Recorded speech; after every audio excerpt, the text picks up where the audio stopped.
Hi, I'm Ron, and this is my damn show. Let's get into it.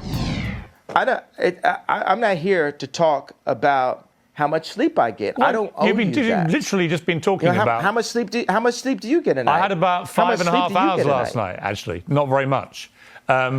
But you're the one that's raised this issue. And I probably had the same. Right. My question is only because... I probably had the same, but it's only because you've been talking about you don't believe you have a mental illness. You think it's lack of sleep. So I think it's an obvious question to ask, well, how much sleep do you get?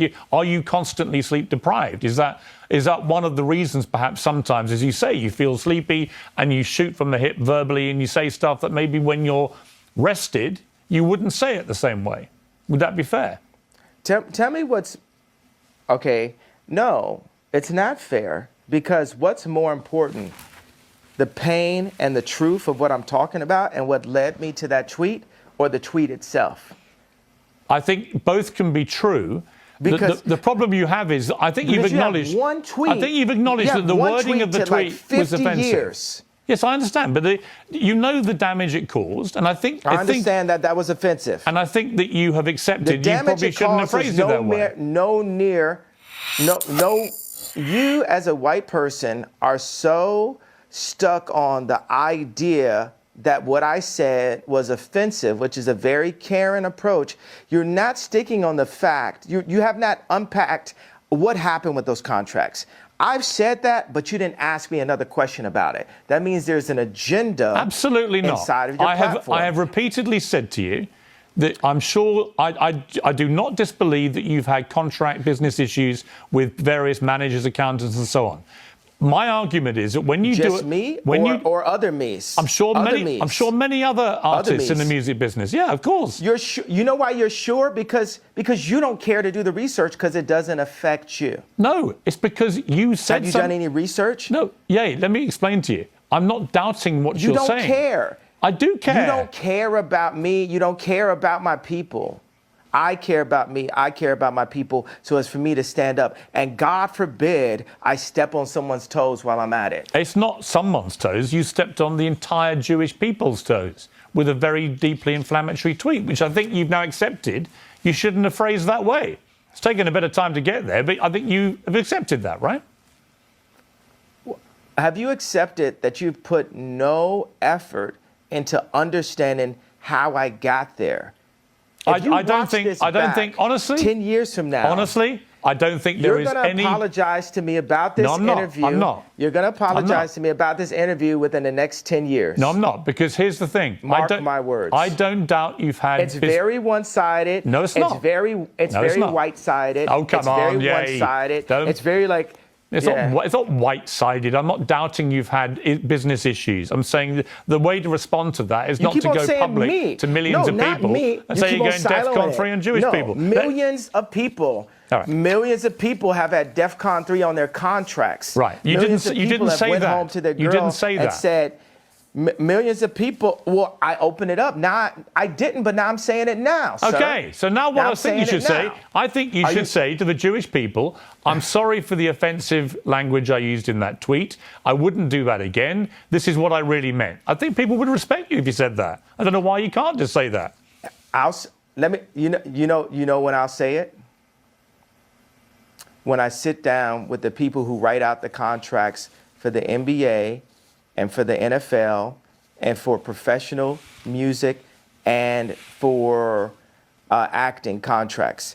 We need to go to the top lawyers, the Bob Igers, the top execs, the owners of the stadiums, the owners of the football teams, and the owners of the record labels. And we're going to put them all in one room. And we're going to read let's go top 10 in each one of these categories, right? Let's read Michael B. Jordan's contract. Why would any of that?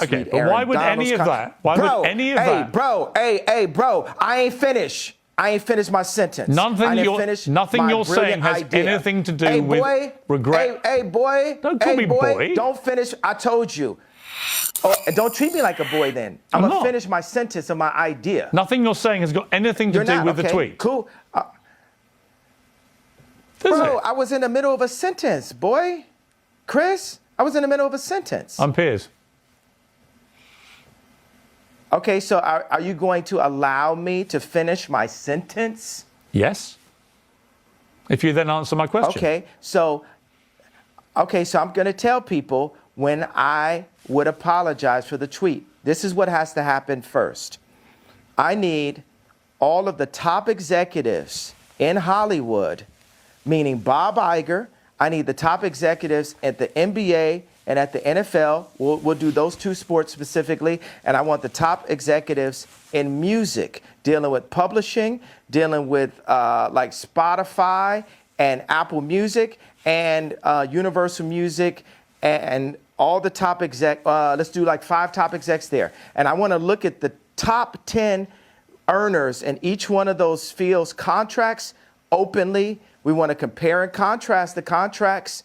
And then once we open that conversation, and we need to do it on a platform live with lawyers asking questions, and we'll have the top lawyers like a Johnny Cochran, Robert Kardashian level legal team, looking at all of these contracts together. After that moment happens, then I will say, I'm sorry. Okay, if that's your position, that's clear. Interview adjourned. Love you.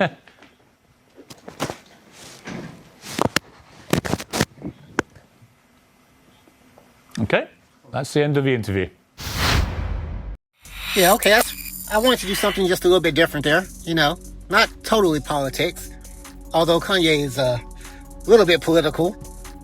And, of course, Piers is. I'm about 50-50 on both these guys. Kanye makes some good points. Piers makes some good points. Piers is he's flip-flopping all over the place. He's supporting Donald Trump. He's attacking Israel on Gaza. Kanye is a bit of anti-Semite. And it's like somebody hit him upside the head with a big giant rock, and, crazy stuff comes out of his mouth sometimes. So I'm not so sure about him either. And both these guys, you can't feel great about either guy. So. But so that's when you have to listen to what the subject they're talking about. And on this, I'm not sure where to go, man. These guys are all over the place. Let me know what you guys think in the comments. Thanks for watching.